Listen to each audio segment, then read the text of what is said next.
Assalamualaikum warahmatullahi wabarakatuh. Perkenalkan, kami dari kelompok 1 yang akan mempresentasikan materi tentang imbalan dan penilaian kerja untuk memenuhi tugas video dari mata kuliah evaluasi kinerja yang diampu oleh Ibu Profesor Retno Purwani Setianingrum.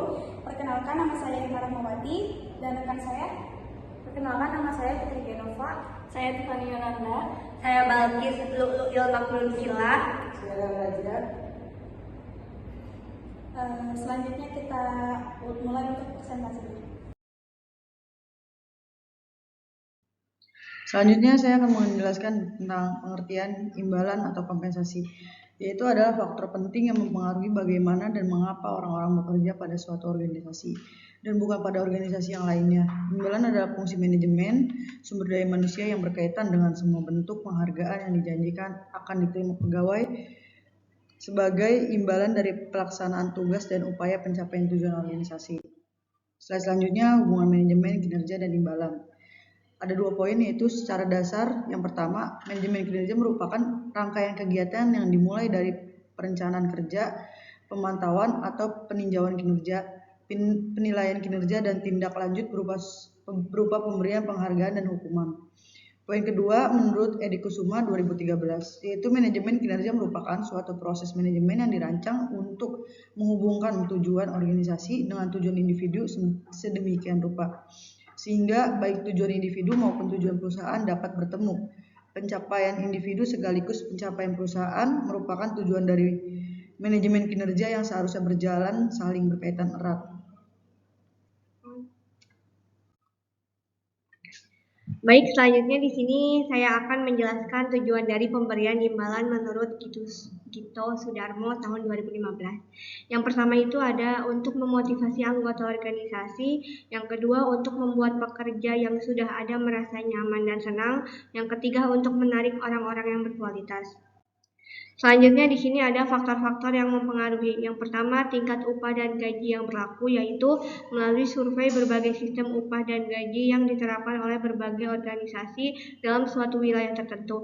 Diketahui tingkat upah dan gaji yang umumnya berlaku. Yang kedua, tuntutan serikat pekerja. Saat ini sangat memungkin bahwa serikat pekerja berperan dalam mengajukan tuntutan tingkat upah dan gaji yang lebih tinggi dari tingkat yang berlaku.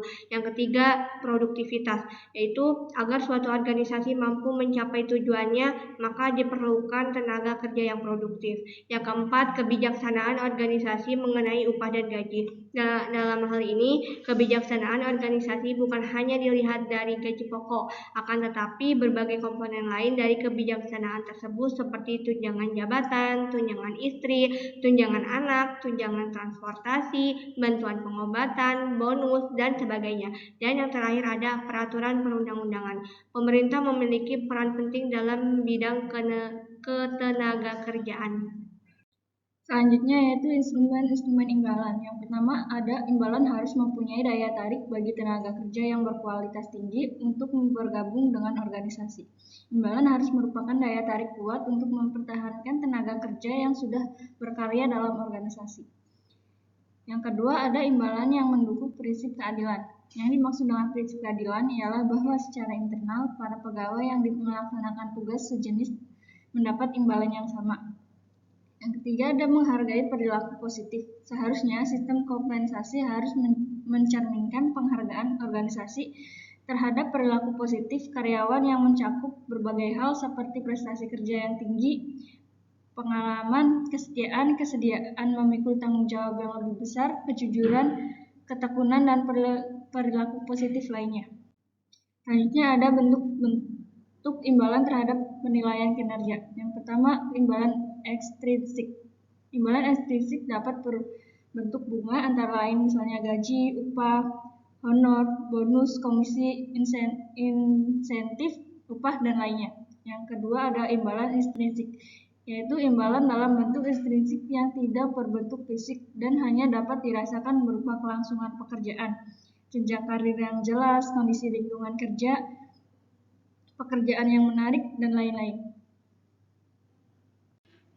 Menurut Suryo dalam Rahmi Syari 2018, imbalan dapat diberikan kepada karyawan dalam 4 bentuk, yaitu yang pertama gaji dan upah, Yang kedua, program insentif. Yang ketiga, employee benefit. Dan yang keempat, requisites.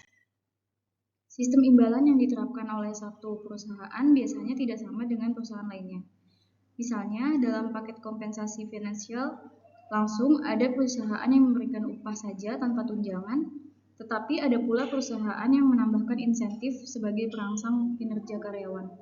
Kompensasi jenis ini tentu saja membutuhkan perhitungan yang cermat, terutama jika kompensasi finansial terdiri atas beberapa komponen.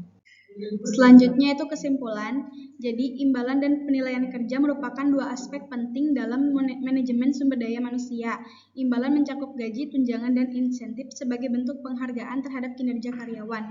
Nah, penilaian kinerja ini di sisi lain melibatkan evaluasi kinerja secara periodik untuk mengidentifikasi kekuatan dan area pengembangan karyawan. Jadi kesimpulannya, imbalan yang adil dan penilaian kerja yang objektif dapat meningkatkan motivasi dan produktivitas karyawan serta mendukung pertumbuhan perusahaan secara keseluruhan.